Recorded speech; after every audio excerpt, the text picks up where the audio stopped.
Salve Maria Santíssima. Hoje vamos falar um pouquinho sobre a Santíssima Virgem Maria, neste mês mariano, né?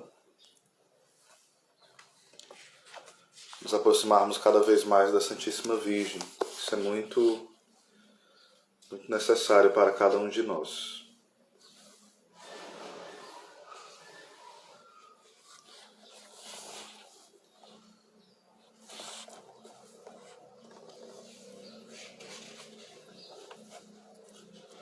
Ave Maria, cheia de graça, o Senhor é convosco.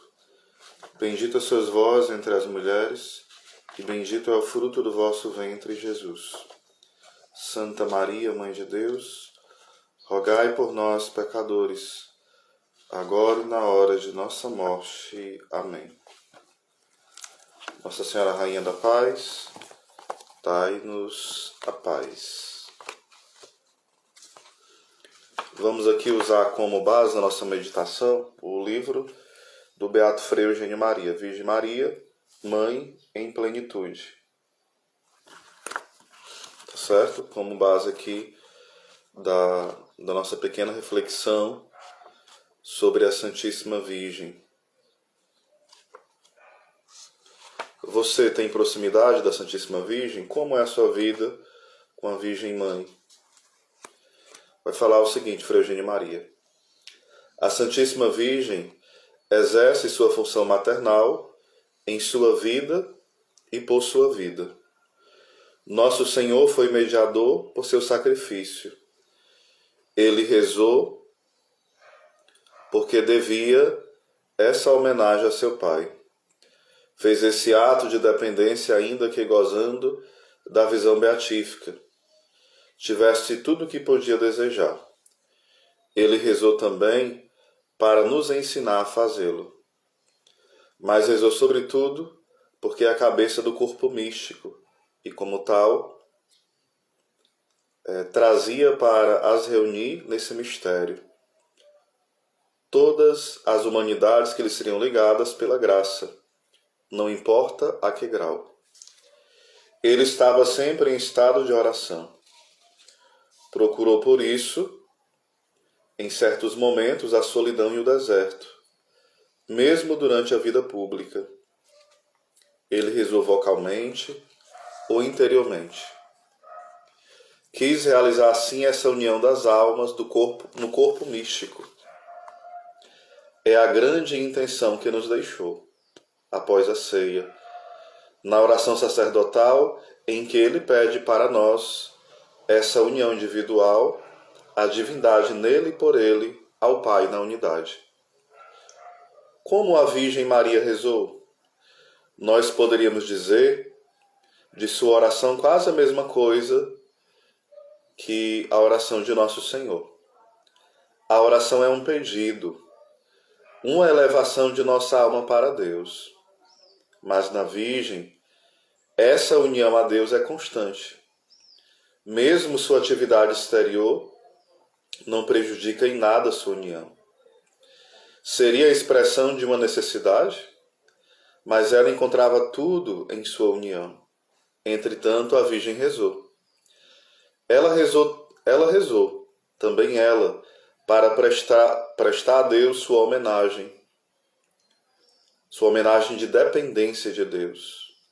Mas, sobretudo, ela rezou porque era mãe dos homens. A Virgem trazia uma graça imensa que a unia ao Verbo.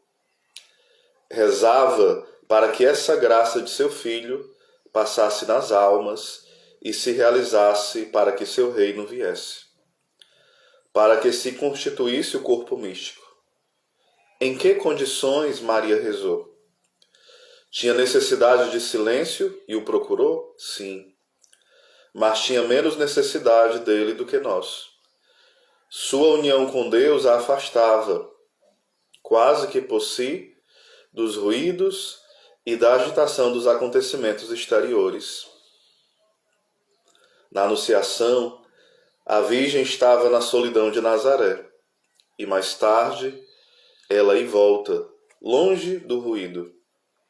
É uma lição para nós devemos procurar a solidão e o silêncio para rezar. Como a Virgem rezou? Pela oração vocal é muito provável, com todo o povo, no canto dos salmos. Era um ato de submissão a Deus, mas nós somos obrigados a ir mais longe para compreender sua oração. Precisamos retornar a Nosso Senhor. O que é a oração de Nosso Senhor? Continuou o Beato Frei Eugênio Maria. Na solidão e na paz da oração, Nosso Senhor encontrava repouso, repouso dos sentidos, repouso das potências criadoras, da imaginação, da inteligência. Tudo se orientava para o interior, para o contato com a divindade. A imaginação se orientava para o centro da alma, a inteligência para a luz no interior. A vontade tendia para a unção divina. A união hipostática não era nesses momentos mais estreita, mas o apaziguamento da humanidade lhe fazia sentir mais profundamente a unção da divindade. Toda proporção guardada e sem a união hipostática dá-se o mesmo na oração da Virgem. A Virgem tinha a graça poderosa para envolver todos os seus sentidos. A Virgem estava no estado contínuo superior aos êxtases, durante os quais os sentidos e as faculdades são tomados e como que suspensos, porque nela, na Santíssima Virgem, os sentidos e as faculdades suportavam sem fraqueza o domínio da misericórdia sobre sua alma. Ou seja, quando a pessoa já está nas sétimas moradas, não é o caso da Santíssima Virgem, porque a gente não tem nem palavra para dizer em que grau estava a Santíssima Virgem. Muito mais superior à sétima morada, óbvio, né? Mas quando a pessoa está em sétimas moradas, ela não tem mais êxtases, né? Porque geralmente na quarta, quinta tem esses êxtases, né? A alma, né? Tem esse toque da graça muito forte. E pela limitação da própria pessoa, os êxtases acontecem. Por graça de Deus, mas também pela limitação humana, né? Mas já quando a pessoa está numa união muito grande, esses êxtases praticamente não existem mais, porque a pessoa consegue ter essas experiências místicas, mas continuar fazendo as coisas normalmente.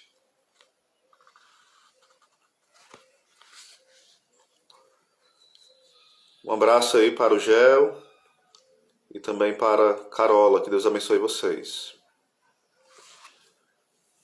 Eu não sei se o Gel que está falando é o meu amigo lá do grupo Estudo Católico, ou se é outro Gel.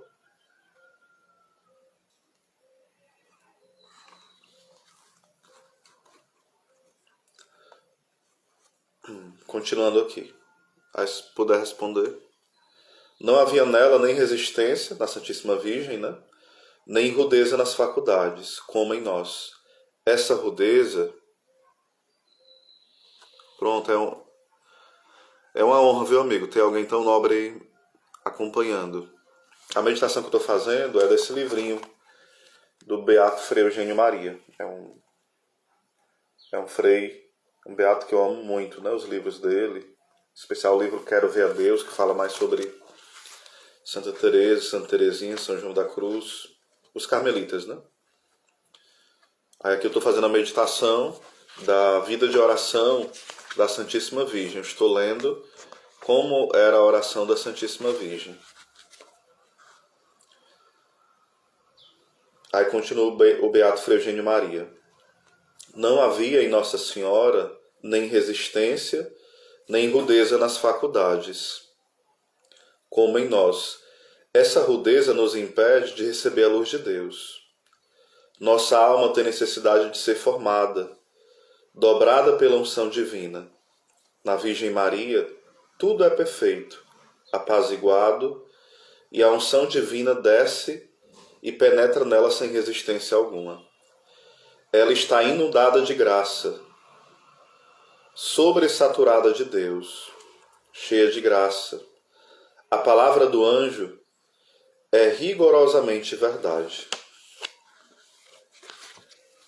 Sua oração é, pois, um grande recolhimento perpétuo em Deus. E se ela faz oração, não há mais então nela senão uma vida, a vida da Trindade Santíssima nela, que age plenamente, ou seja, a vida divina.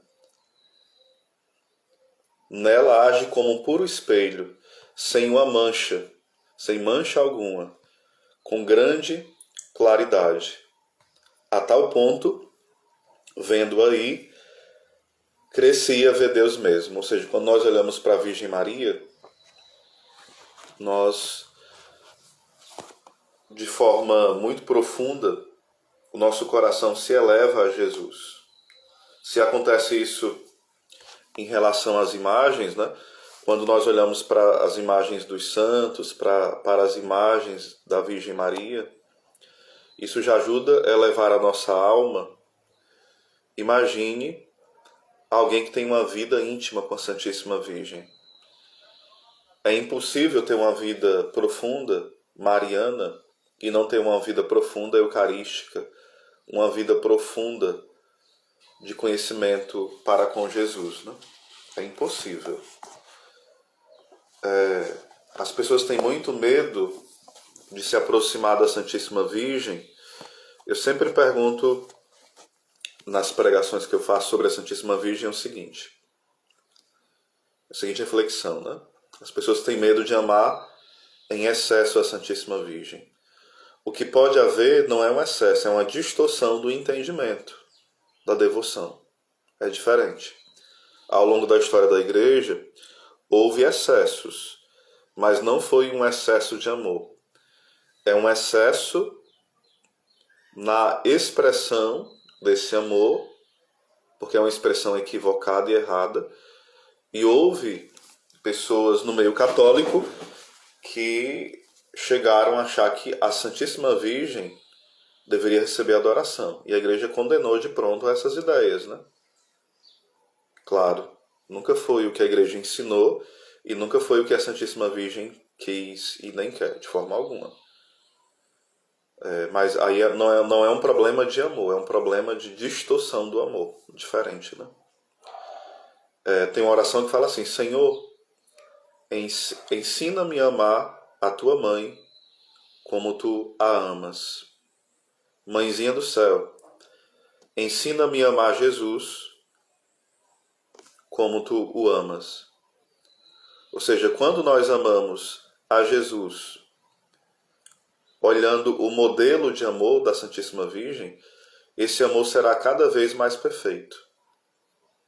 Quando nós olhamos a forma que Jesus amava e ama a sua Santíssima Mãe, esse amor por ela será cada vez mais perfeito e maior.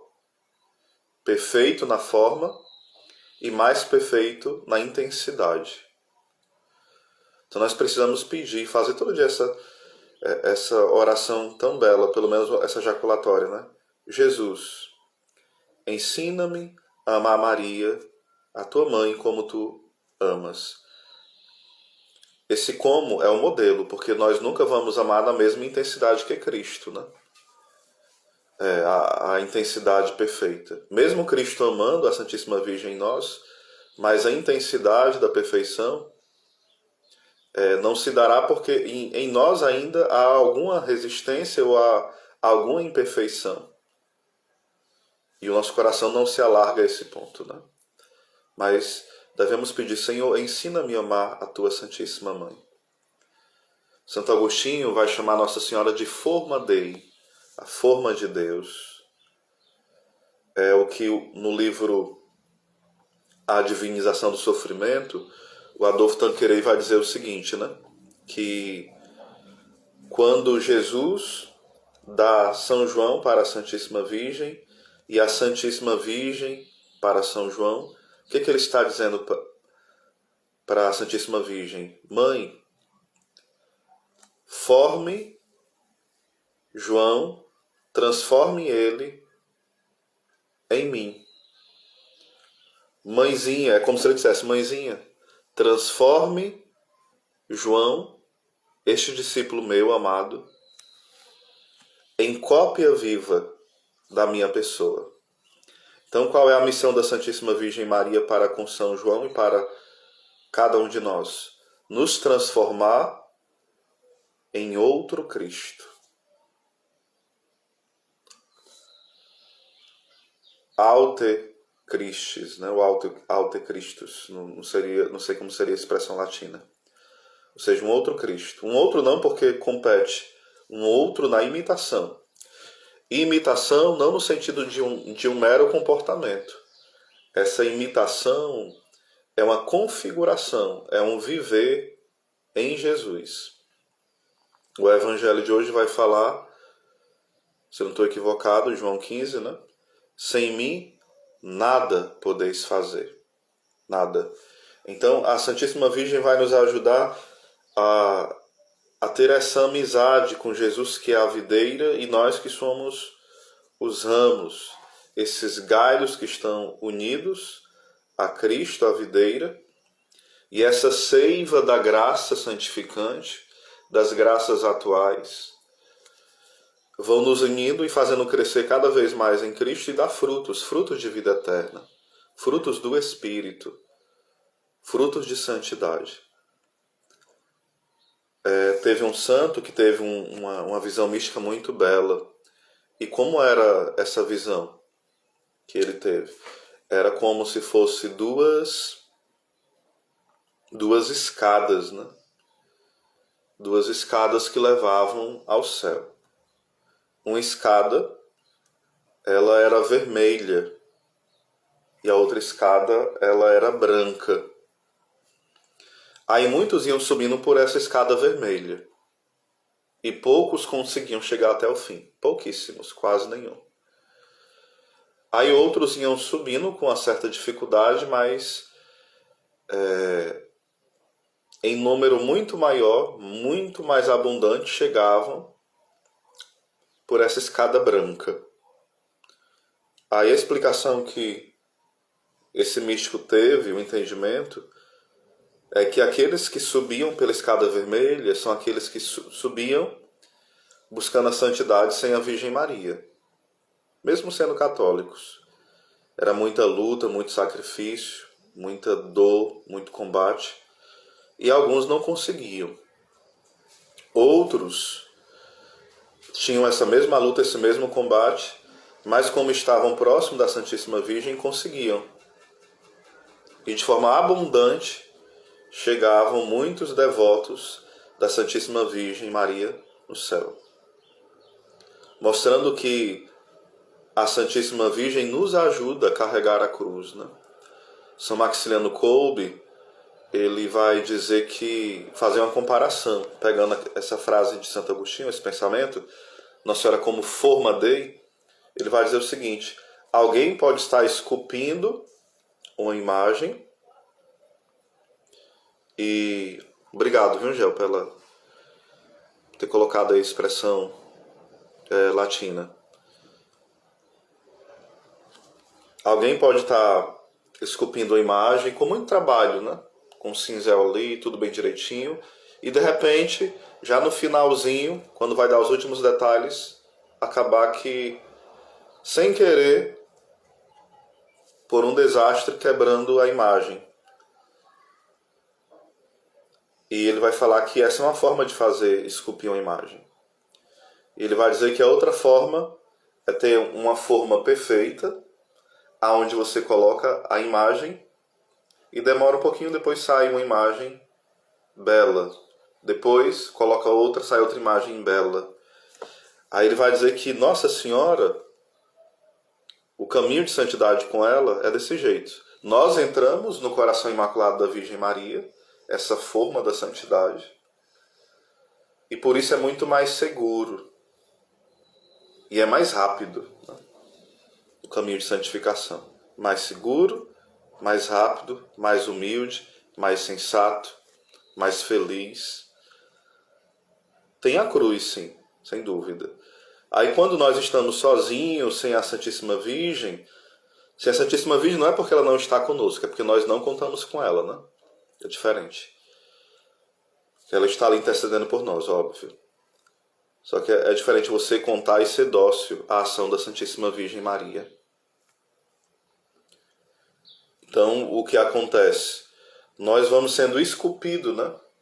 Moldados. É aquilo que fala em Jeremias, capítulo 18, que o oleiro desce para ir formando os vasos, né? Alguns vasos precisam ser refeitos, quebrados, reformulados, até chegar à perfeição, né? E nós somos esses vasos na mão do oleiro. Só que quando nós nos colocamos na mão do oleiro, pelas mãos da Virgem Maria, há uma segurança maior, muito maior. A gente precisa se colocar humildemente. Assim como Lúcifer, ele caiu pela soberba, né? A Santíssima Virgem, ela vence o demônio infernal pela sua humildade. Ela é a escada da humildade. Essa escada branca representa a Santíssima Virgem Maria na sua humildade. Ou seja, os humildes entram na fileira do exército da Santíssima Virgem. É o que fala o livro do Cântico dos Cânticos. Quem é essa que avança como a aurora? Algumas traduções falam temível e outras traduções falam terrível como exército em ordem de batalha. Então a Santíssima Virgem, ela tem esse exemplo de ternura, que essa imagem mostra, né? Um exemplo belíssimo. Esse outro exemplo também de ternura, de vida de oração. Mas também tem essa imagem da Virgem Maria forte, em ordem de batalha. Claro que aqui não mostra uma mulher fraca, que é uma mulher forte, né? Essa imagem da Santíssima Virgem. E nós devemos estar nesse exército em ordem de batalha. Os bons combates se travam tendo à frente Jesus e a Santíssima Virgem. Então peçamos a ela que nos socorra neste tempo, né? Tão difícil. Que transforme a nossa alma em uma alma eucarística, em uma alma orante, que se une cada vez mais a Jesus. Esse outro livro que eu mostrei para vocês é do Padre Antônio Roy Marim, né? A Virgem Maria. Ele foi traduzido pela editora Magnificat. É fantástico, é um tratado de Mariologia profundo. Ele é nem tão grosso nem tão fino, é mais ou menos 500 páginas, certo? Muito bom mesmo, né? Então a gente vai fazer várias lives aqui durante esse mês sobre a Santíssima Virgem, tá bom? Tem muita coisa para meditar sobre as dores da Santíssima Virgem Maria. Tem no livro Glórias de Maria, meditações profundas, né, sobre a Santíssima Virgem, o livro Glórias de Maria de Santo Afonso. Eu vou até indicar alguns outros livros para quem quiser, tá bom? Só um instante. Os livros estão cobertos porque às vezes tem goteira aqui. Aí tem que cobrir, né, para não dar problema. Mas aqui tem vários acerca da Santíssima Virgem.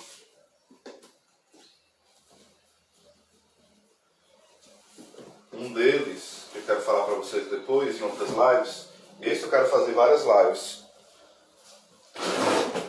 É o livro Aos Pés da Cruz ou As Dores de Maria, do padre Frederico William Faber. É um livro aqui que,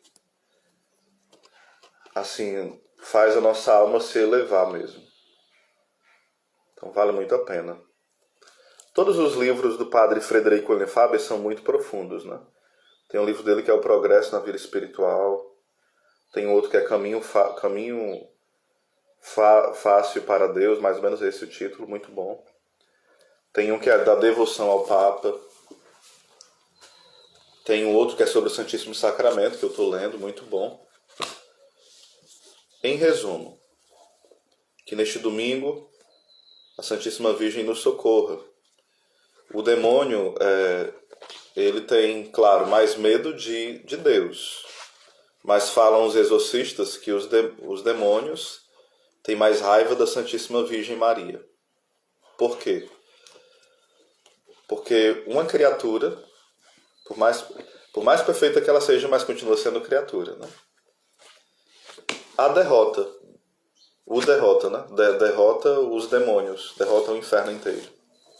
Ela foi e é intocável pelo inferno. Então isso é uma humilhação terrível para os demônios. Então o demônio tem mais medo de Deus e tem mais raiva da Santíssima Virgem, falam os exorcistas nas suas experiências, né? De atender pessoas oprimidas pelo demônio ou possessas. Então, que a Santíssima Virgem, terror dos demônios, rogue por nós. Salve Maria. Um abraço aí também para o Tiago Mateus. Um abraço, Gel, também. E a Carola. E os demais irmãos que acompanharão depois essa live. Vai ficar no IGTV.